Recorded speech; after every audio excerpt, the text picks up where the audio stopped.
everybody. Welcome to Cloud Connect. Ryan, how's it going?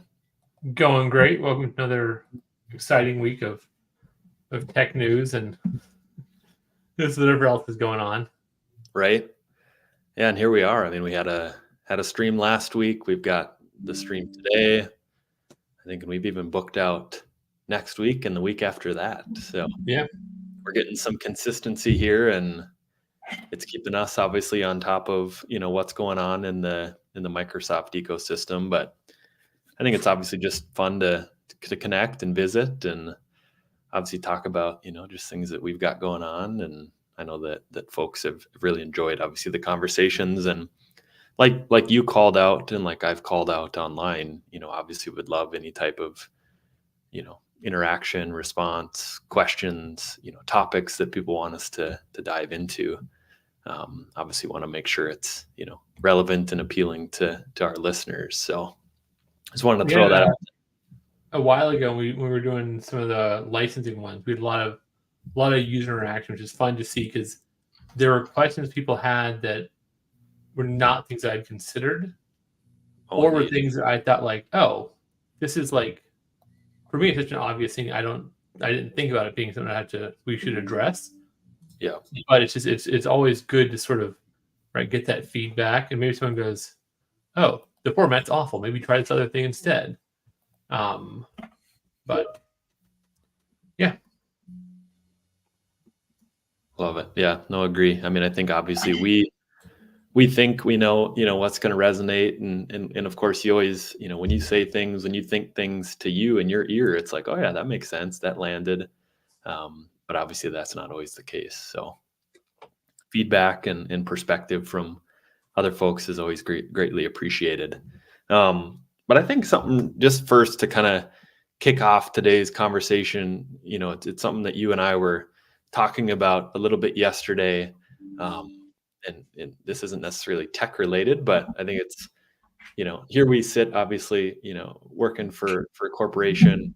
We're in a remote environment, and I know for me specifically, like I've had just a super busy week. I mean, I'm actually gonna be out of office tomorrow and Friday to go on a personal trip, which I'm really looking forward to. But man, this week has just been busy with, different scenarios and challenging things, and like, obviously I think that, we talk a lot about kind of mental health, and we just talk about, these subjects, but it's easy to just be like, oh, that doesn't affect me, or, I don't think about it, or it doesn't impact us. But it's something that like can kind of sneak up on you. I mean, I feel like for me specifically in the Midwest, like here we are, the seasons are starting to change. There's a lot of excitement, of course, with kids are back in school, and you got things going on. But man, I mean, just talk about the importance of like, surrounding yourself with good people, and really just obviously trying to, focus on the things you can control and all that. So I don't know, again, a little bit different way to open up the conversation today, but it's something that, again, I think you and I were talking about yesterday, and it's like, man, this is probably something that, other folks are thinking about too. Yeah, I think we both had a week, maybe a couple weeks now, right, where I feel like you and I are trying to like work towards goals with customers or internally, and running into people or processes or whatever that just like I can't move that mountain, right? Or like I can't make you do the thing you're supposed to be doing, but it's slowing me down or stopping me entirely. And we both I think hit these walls recently. It's hard not to get frustrated by it. I mean, frustration's fine, right? Frustration can be healthy, but being able to like set that aside. My wife loves to tell a story about a monk who there's two monks who are crossing this river, and they there's this old lady who's needs help. This old monk puts her on his back and carries her across the river. And they get across, and she just hops off and walks and doesn't say thank you. And so the monks keep walking by. The younger monk turns over and says, Master, like, aren't you just angry she didn't say thank you? And kind of just keeps on this all stuff. And old guy finally goes, I let her off my back a while ago. Why is she still on yours? Right? Of like, you can kind of control that, right? You can't control what they're doing. You can control your reaction to that to some degree. I think we both had this thing, and I'm unfortunately not on vacation tomorrow and Friday, but I may be going to Dollywood Friday, so that'll be nice. But otherwise, yeah, it's just been a lot of stuff to deal with recently. Yeah. So find those people you can talk to, right? And I feel like especially as like adults, it's harder to find friends that you can just call and go, oh, I just need to like I gotta just say something. I don't need you to fix it. I just want to be able to just say, dude, Grant, like this happened. Ugh. Well, Right? Like, yeah. I mean, I think you talk about it, obviously, like you talk about what you're feeling, what's going on, what the challenges, the struggles. But then it gives you like the opportunity to obviously get some perspective, maybe from somebody else, right? And mhm. maybe let's shift the narrative of, man, like what are all the really good things that have happened this week? Nothing. Nothing. There's no good stuff this week. And But there's obviously a bunch, right? So it's again just like trying to get your mind in the right place where it's really easy to focus on the things that aren't going well, focus on the negativity. And it's amazing like how that can quickly make you feel so much different. oh But then yeah. in but then on the flip side of the coin, it's like, man, if all of a sudden I'm thinking about the things that are going really well, and I'm thinking about, even the things in my personal life that are great, going well, and you did all these different things. And oh yeah, I mean, there's a ton of really great stuff going on, at work and with our customers, like, and all of a sudden you start to feel yourself like, oh, you know what, like the glass is half full. It's not half empty, right? And again, it's just that mind shift and that mindset perspective that you really just need to, again, surround yourself with good people, put yourself with people who give you energy, not take it away. So we can, table the conversation, of course, since we're already 8 minutes into the stream here, but it was just something that you and I were talking about, thinking about, and it was like, hey, maybe we'll open up today's conversation a little bit differently than we have before. But I bet it resonates with people. Yeah. If not, maybe one day, right? Like maybe your past few weeks have been going great. And then maybe next week's a bad week, right? Like Yeah, everyone has those moments where you need that little pick me up that helps. So yeah. definitely. So you want to kick off? I know you got a couple of kind of exciting tech news Yeah. things that you We talked wanted to about share like about. Yeah. the good things in the past week or so. Windows Server 2025 has reached general availability, which is big news on the enterprise front, right? So if you're not on the enterprise side, maybe it means nothing to you. But on the enterprise side, there's a ton of great stuff that comes with this. If you have software assurance, you can go get it right now and start installing it. Why not? It's now officially 5 days available, which means all the bugs are gone. Um, but there is a ton of stuff there. You can go to the Evaluation Center, or you can go to the Microsoft Admin Center and grab it. And there's just some pretty important things, right? A lot of new security and reliability features. Um, a lot of great new Active Directory security features and manageability features. There's the first new domain functional level since 2016, which is nice. As a reminder, all of your domain controls are in 2025 to get to get to the next domain functional level. But if you can do it, go for it. I think probably the coolest thing is the hot patching, which lets you install security updates without having to restart the server. So we're going to talk about security here in a little bit, but like hot patching, right? Better security coverage with less or fewer disruptive restarts. This is a win. This is huge. Mhm. Hopefully it's coming to desktop soon, which would be great. But for now, server 2025, get it, use it, feel better about your environment.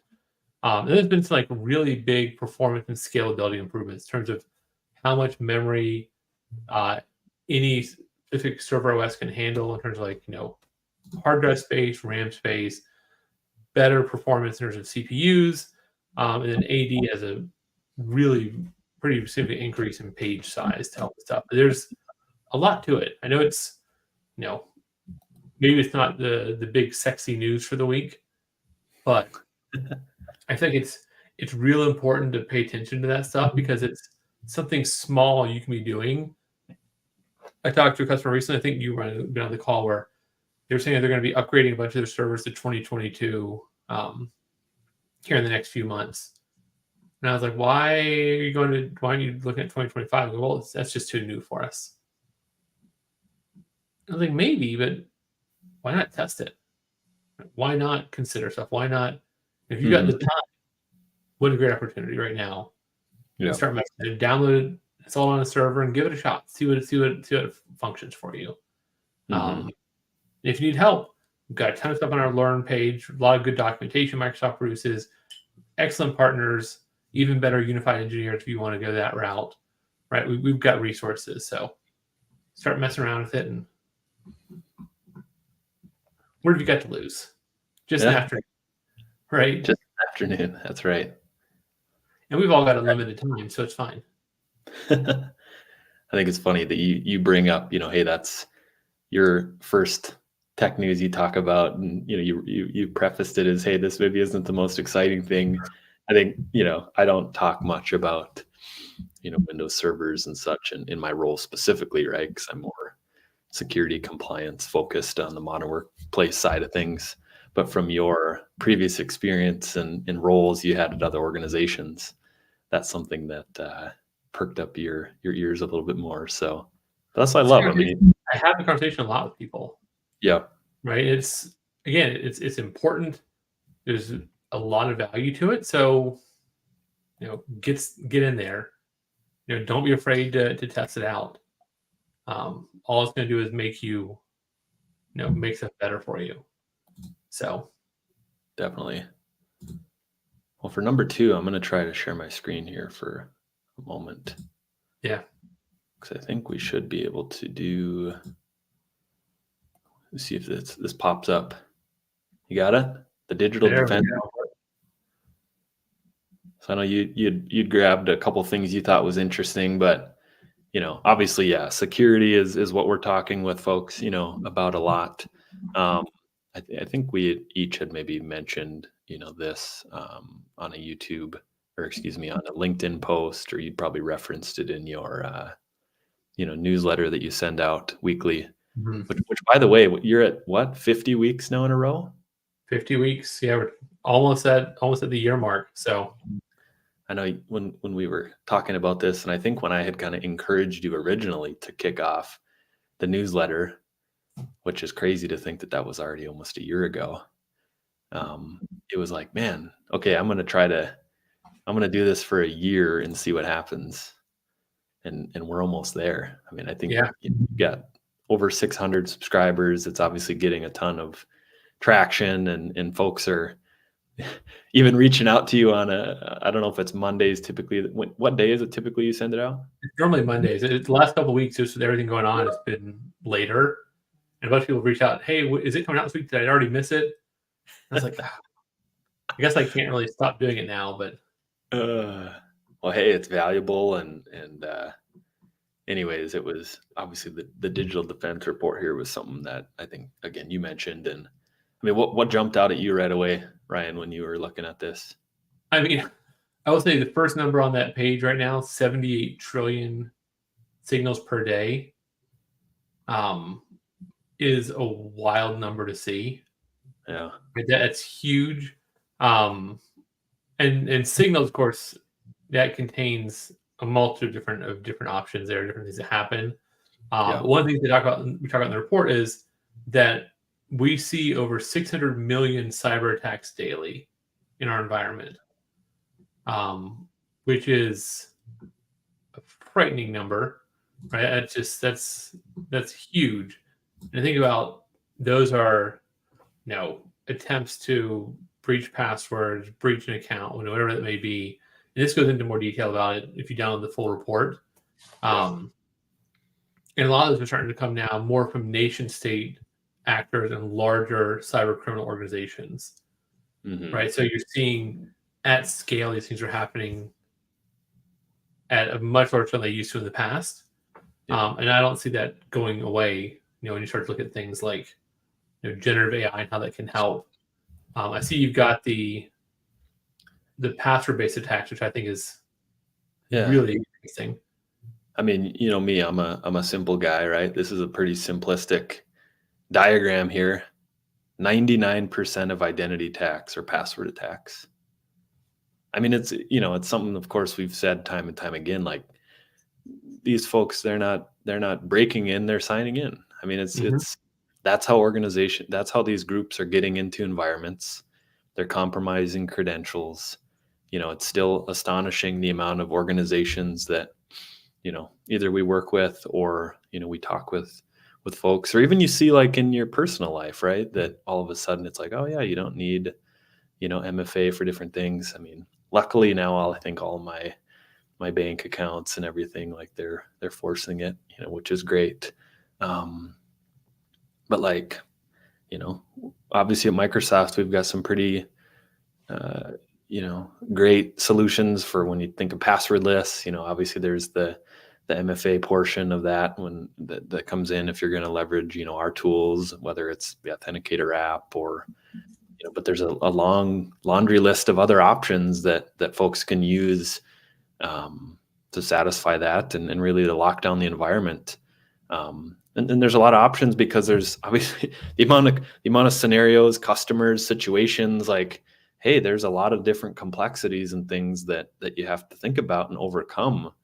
Um, but there's a lot of options, right? So I don't think the excuse of like, oh, our end users don't want to do it. It's going to take too much, change management. Like, it's just not a good excuse anymore. It's really not. Mhm.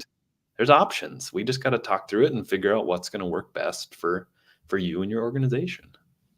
And I mean, looking at these numbers, what else in your organization could you do to essentially stop 99% of attacks, Hmm. right? If any other tool you had, if they came in and said, hey, turning this on will leave you with 1% of remaining attacks into you, how do you look at that and not go, well, our users don't like having to deal with MFA, so we're just going to keep it. I mean, Yeah. having said that, now there's things like passwordless and pass keys, right? So we have other options Yeah. to go beyond just MFA, but there's so much stuff in the Yeah. environment for us. This is kind of an interesting one, right? I mean, I think obviously, again, we talk about, you've got your legacy processes, the mind shift has to change, right? But then you think of course, yeah, the technical debt that folks have put into, tools, processes. I mean, I think the amount of shadow IT that's especially popping up again with generative AI. Mhm.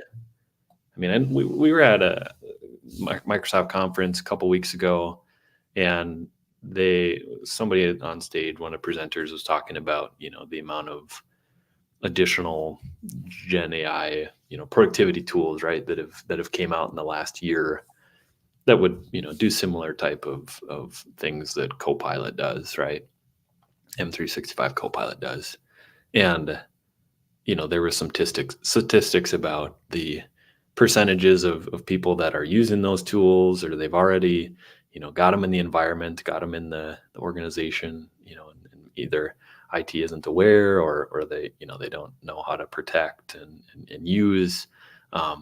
So, I mean, it's again just something where, obviously we try to get in front of as many things as possible and put up, the guide rails to make sure that, the stuff's safe, secure. Um, but here we go again. It goes back to passwords or how people break in. Well, where's the weak link when you think of passwords? It's probably the people. It's us, the end Yeah. users, and here we go again. It's the shadow IT of the end users, just trying to do their job, right? I mean, I think it's hopefully in good intent of why people do things, but it just opens up more avenues of risk, more areas of risk for an organization, right? When this goes back, I think last week I mentioned, let me find this link real quick while I'm saying this slowly.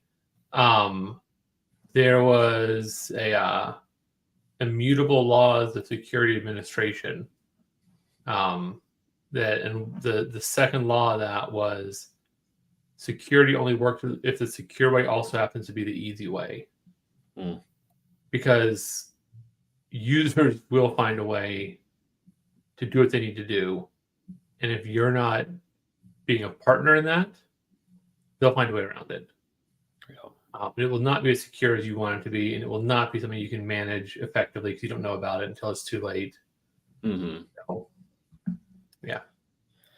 Well, and that's where I think like there has to be some. They have to find the common ground. I mean, there has to be some like let's meet in the middle, right? Of hey, and we'll go back to the easy one that we talk about a lot is okay if you want to bring your own device to work, we need to have some type of solution on the device to help manage it, or manage the corporate apps so that, hey, if it gets lost, stolen, destroyed, whatever it is, corrupted, like we want to make sure that, corporate company information is safe, secure.